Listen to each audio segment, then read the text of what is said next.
Hello everyone, welcome to my spoiler talk of Thor the Dark World. So we start this movie off with Odin giving us the backstory of how his dad took care of the Dark Elves back in the day and took the Ether, which is the main plot device of this movie, which is the Reality Stone, away from the Dark Elves. And then we go to Loki's trial and he is put in prison. It's not really a trial, it's basically just a father and son talking and then like, put him in jail. Because he's like, Dad, come on. I mean, they deserve to be ruled. What can I say? I was meant to be king. It's like, you were not meant to be king. Your fate was to die. It's like, my goodness, Odin, you are violent towards Loki. But he gets put in prison, and then we go to Thor, who is battling on Vanaheim in order to bring peace to the realms, because the peace is disrupted thanks to what Loki has done. Thanks, Loki. But then we have this big rock dude that just walks up, and then Thor just smashes him to bits, and is like, anyone else? And then there you go, done, they won. And then afterwards, there's a party, a celebration about the victory, and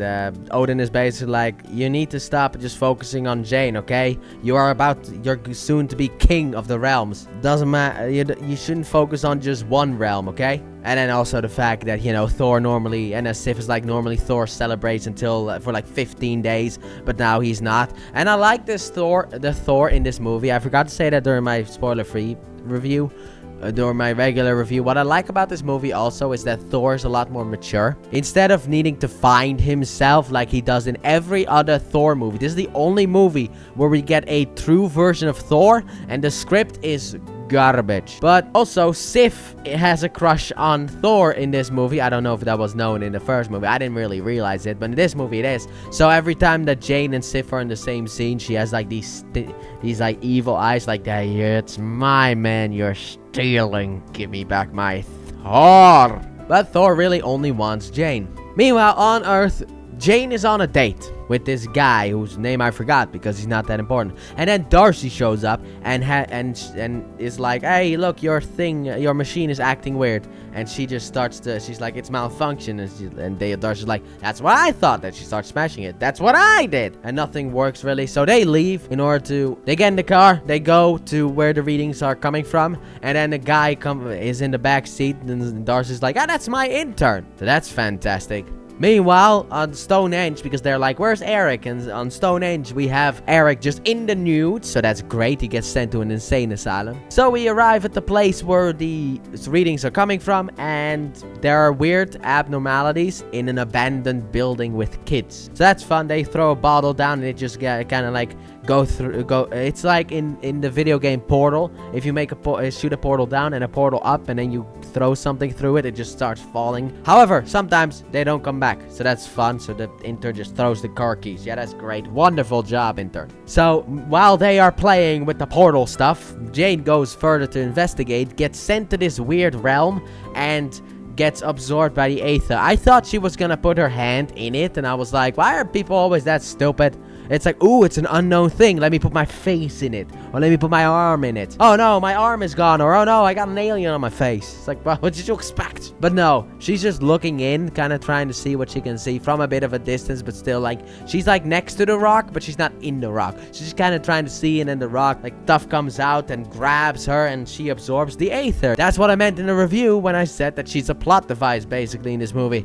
Yeah, she has the Aether, so that's Jane's role in this movie. And because of what happened, the Dark Elves have now awoken because they sense that the Aether is once again in play. And Jane has apparently been gone for 5 hours, which also Thor notices because he asked that to Heimdall, and Heimdall said, I can't see her anymore. So Thor comes to Earth, and Jane starts to slap him, like, okay, I wanted to know if you were real, and then slaps him again. It's like, where are you? And Thor's like, well, the Bifrost was destroyed, so I didn't really have a way. And she's like, I saw you in New York. It's like, why did you have to see that? Sorry, Thor, but you can't really, But then he's like, yeah, all the realms were in danger, so I had to save them all. It's like Transformers Cybertron. The planets are in danger. And then she's like, okay, as excuses go, this one is not a bad one. So the cops have appeared also because of the fact that Darcy called the cops because Jane's been gone for 5 hours. And the cops are basically like, hey, this is private property. You're not allowed to be here.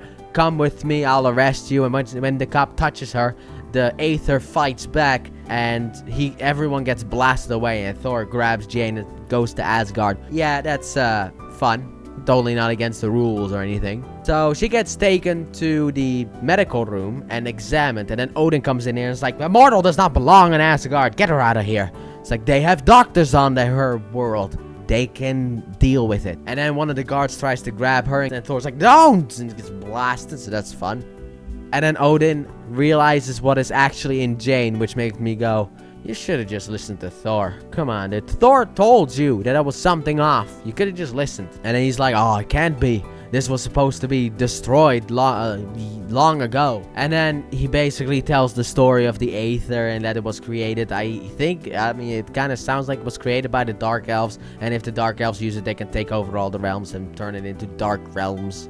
I guess, I don't know. Meanwhile, on the bad guy's ship, Malekith stabs one of the guys and puts a stone in his body. And that guy then later on walks in with the prisoners, which made me go, how did that dark elf get to that location so fast? Like, are these the same guys that Thor took down? Or are these different guys? Because it kind of feels like those were the same guys. It's like we were missing a scene. Also, one of the Warriors 3, whose name I forgot, but he got recasted, so I just thought I'd mention that. It's not a big deal, but he got recasted. So everyone gets transferred into the cell. We then have Loki and Frigga, and she is Frigga. And Frigga is talking to Loki, being like, Loki, come on. It's like, you're not my mom, and he's not my dad, and I don't regret anything. And then she's like, alright, fine, leaves. And then we also get the explanation that because of the alignment that's happening right now, that is how Jane got the Aether. And then that one dark elf guy uses the stone in order to do a prison break. He breaks everyone out except Loki. He looks at Loki and is like, no.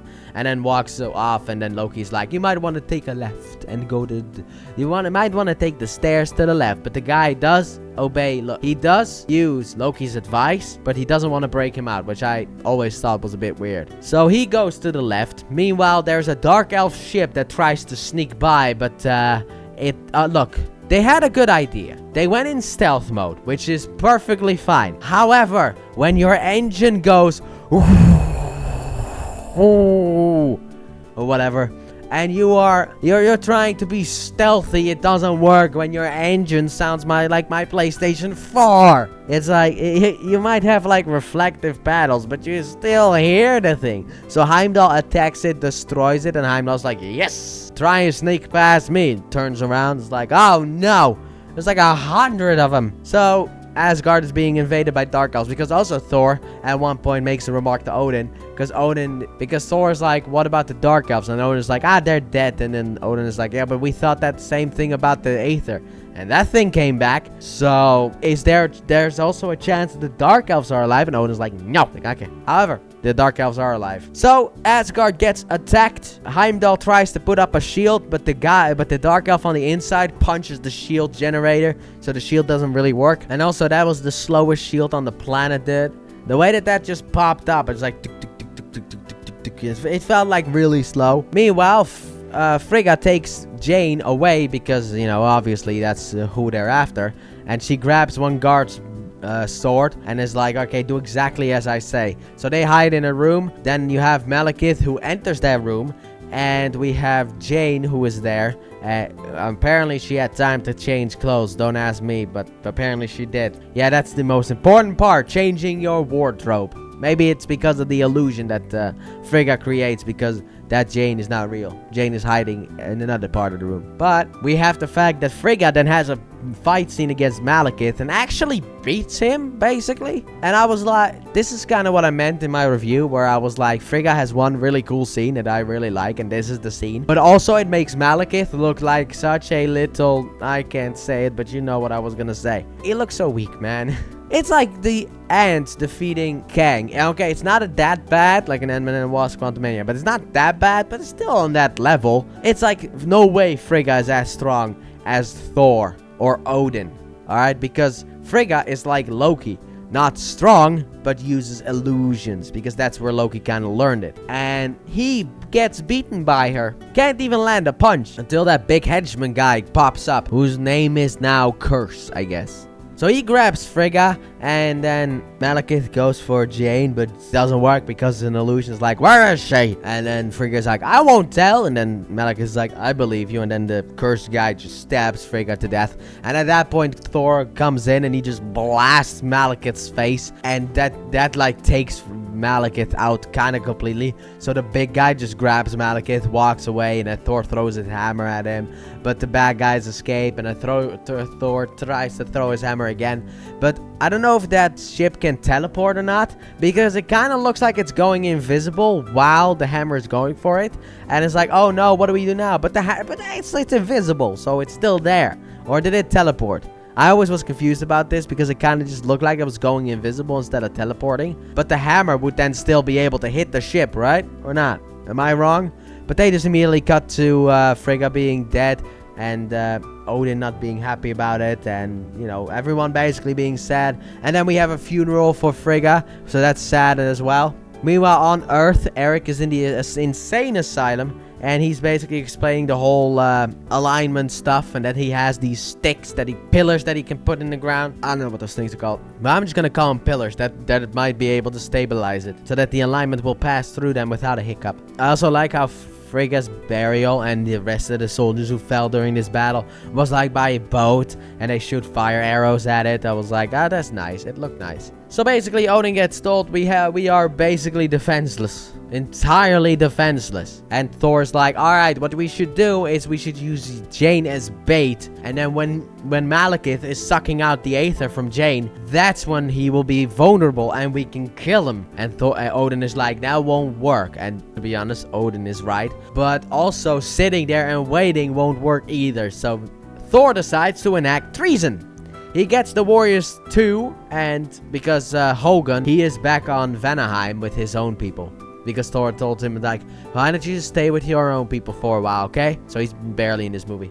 He has a later on appearance when the alignment, I think, is happening. So, but Thor's like, alright, I have an idea. I'm gonna take Jane, and then we're gonna escape. Well, actually, Sif is gonna get Jane from the guards, free her, and then me and Jane are gonna escape with you guys. Like, we're gonna escape on the ship, and then Heimdall's like, yeah, I can't do that because I have to report this to the king, because that is my sworn duty, so that doesn't really matter. I mean, what he says is like, there's treason, my lord. By who? Me. It's like, what? I thought you were supposed to say Thor, but whatever. But that also gets Odin away, so that's why they do that. And so Sif rescues Jane, while Thor, because of the fact that we need a way out and we can't use the Bifrost, let's just use Loki, because Loki knows secret ways, as we saw in the first Thor movie, how when he led Laufey and also the Frost Giants into Asgard, he was able to lead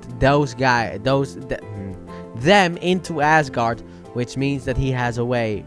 Like, he knows secret passageways. So Thor goes to Loki, and Loki's like, did you come to glow the brother? And Thor's like, show me the real you. Because after Frigga died, Loki kind of went insane in his cell. He was very angry about it. So Thor's basically like, look, the brother that I once knew, no matter when we fought on Earth, when we fought on the Bifrost in the first movie, doesn't matter. I was always thinking, my brother is still in there. I've lost that hope.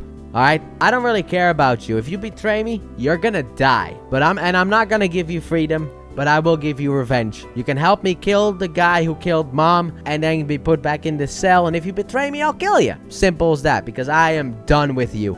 I am entirely done with you. Which I like this about Thor, where it's just like, I'm done. So Thor and Loki are walking away, and then Loki transforms into a guard, transforms Thor into Sif, and then he transforms into Captain America, which I thought was the best. And Loki is like, look, man, just give me a weapon, okay? And then Thor just puts cuffs on him, and I thought you liked tricks. So they escape.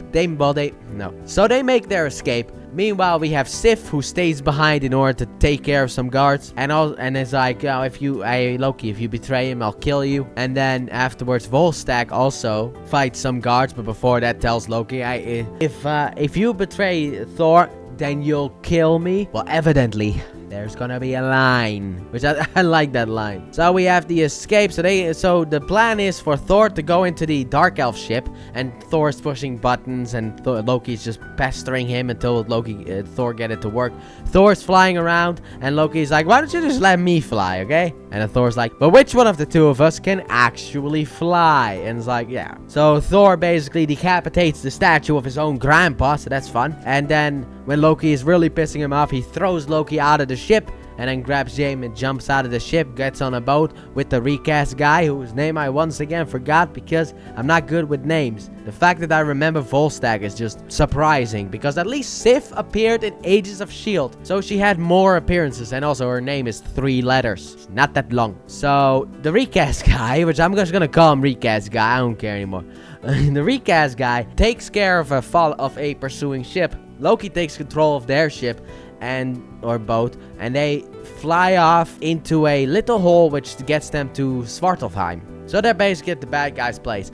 And meanwhile on Earth, Darcy frees Eric, so that's fun as well. Afterwards, we now have the plan. So Loki knows the plan that we need to do. They also once again have a little bit of a fight, but Thor really just wanted his brother back, but he realizes that just is not ever gonna happen, okay? So we have a plan. So we walk up to Malekith, basically, and then we see Malekith there, and Loki betrays Thor by stabbing him and then cutting off his hand when Thor wants Mjolnir. And also Loki's like, did you think I ever cared about Frigga? Come on, man. I didn't care at all. Because of the events of the Avengers, and also kind of some events in this movie, you can kind of believe that this might actually be real. But it's not, because it was all an illusion. Because once the Malekith grabs Jane and takes the Aether out of her, that's when Thor just unleashes Mjolnir and fights against the Dark Elves. Well, he starts by electrifying the Aether, which doesn't work, as Odin said. And then we have basically Thor and Loki versus the Dark Elves. Yeah.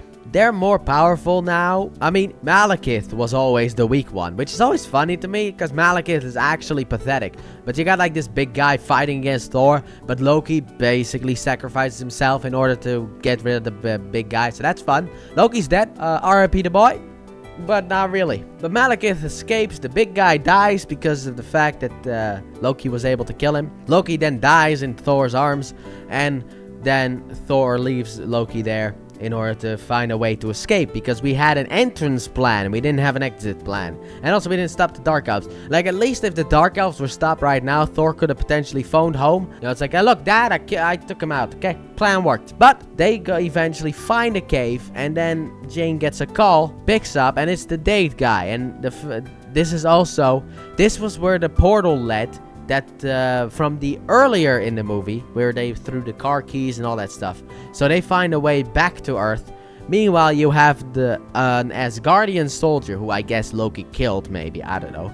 And Loki turns into him and is like, and then it's like, oh no, Loki's dead. Goes back to Asgard and tells Odin, Loki is dead. And Odin is like, oh, my boy. And that's it. But at this point, also, Loki kind of like traps Odin somewhere and takes over as Odin. But we'll get there later. So on Earth, they appear in the abandoned building location. They get into the car, which apparently has been graffitied, but still works. It's like there was a lot of vandalism that happened to that car, specifically that car, which I found a bit weird. So they go back to the main gang, and turns out that Eric is out, and Eric is now wearing pants, but he is wearing underpants, so don't you worry about that one. And he hugs Jane, and then when he sees Thor, he's like, Loki isn't coming, right? And then Thor is like, Loki's dead, and then Eric is like, oh, thank God! Oh, finally! Oh my God, I mean, I'm sorry for your loss. And then he hugs Thor, and then has like a smile on his face, like, yes, Loki's dead! F him! And then let's go, and it has once again the sad face, like, I'm sorry for your loss. So now we have a new plan. We need to stop Malekith. But first we need to know where the convergence happens, because for some reason Malekith had Earth as his first destination. But that's also, I think, because it was explained, I think it was explained in the movie that Midgard, like Earth is basically the middle point. That's what it is. And that is probably also the perfect place in order to unleash the Aether. So, but we need to figure out a location where. So they use the locations from the past in order to be able to pinpoint that it's in Greenwich. So they head over there in order to stop him. So they get everything ready. Malekith arrives, and now we have the final battle. Also, before that, the gang puts the pillars everywhere in order to be able to play around with that thing. And for anyone asking, where are the Avengers? We're not gonna have solo movies if you keep asking those questions, okay? If you want another Thor movie, don't ask those questions because they don't make sense. We can't just have the Avengers show up for everything, alright? Let's just say that Iron Man had a date night with Pepper, and she didn't let him go. And this time, Captain America went to Taco Bell, so he was on the toilet for a couple of days. But the final battle begins, and I like how the gang uses the the abnormalities in order to be able to teleport dark elves away. I like that. It's a bit of a creative way of fighting until it doesn't work anymore, but I like that. I thought it was fun. Also, we have the intern who just has because the car weighs like nothing, so he just used that in order to smash some guys, and then Darcy falls in love with him. And I was like, that should have been me. And I also like while they're fighting, like Thor throws his hammer, gets teleported away. So the hammer just doesn't know where he needs to go. The hammer goes up into space. Then Thor teleports back to Earth by accident. And then the hammer comes back. And then right when Thor can grab the hammer, he gets teleported again. It's like the hammer flies off again. It's so funny. They also visit Svartalfheim, Vanaheim, and Jotunheim are all part of this battle. I would have liked to see more Heims, to be honest, but that's about all we get.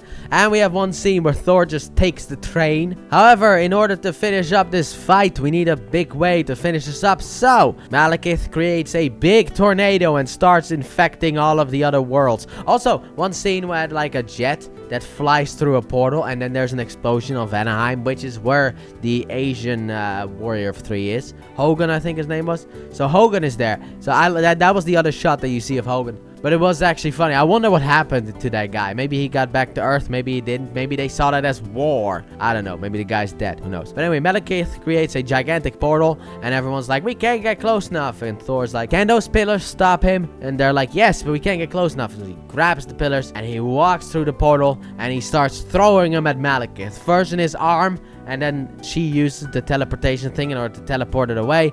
Then the other arm gets teleported away. Then afterwards, Mjolnir finally comes back to Thor because finally found him.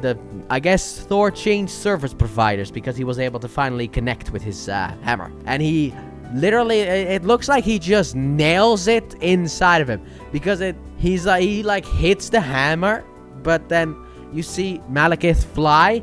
And he has one of those pillars in him. So he basically nailed him to the ship. And then they teleport him away. And then the day is saved. Because afterwards we have a ship that falls almost on Thor. But right in the last second gets teleported away. And crushes Malekith to death. So we did it. We won. And then, yeah, now we have all celebrations. Once again, Jane misses Thor. And then Darcy's like, well, last time it took about 2 years or so to get back. But we're going to change that to 3 because we know that Thor in the MCU timeline takes place in 2010, not 11. This is in 2013. And the Avengers in 2012. So I will say 3 years. By the way, Iron Man 2 is also in 2012. Christmas of 2012. Even if the Disney Plus timeline, at least last time I checked, has this movie before Iron Man 3. This movie takes place after Iron Man 3. Don't believe the Disney Plus timeline. Meanwhile, on Asgard, we have the Thor and Odin are talking to each other. And Thor's basically like, look, man, I did some treason. And then Odin's like, well, you saw something that this stubborn old fool didn't. So what is the one request that the king of Asgard has? And Thor's like, I don't want the throne. I don't want it. Keep it. And it doesn't matter what you say. If you forbid me from seeing Jane unless I take the throne, or you will permit that she rules beside me, I don't care. I'm not taking the throne. And then Odin is, it looks like he's a bit sad, but it's all an act because then we learn that Loki has taken the place of Odin. So that's fun. So that's set up for sequel. And that's it. That's the movie. And then in the mid-credit scene, we have a tease towards Guardians of the Galaxy because we have Sif who basically delivers the Reality Stone.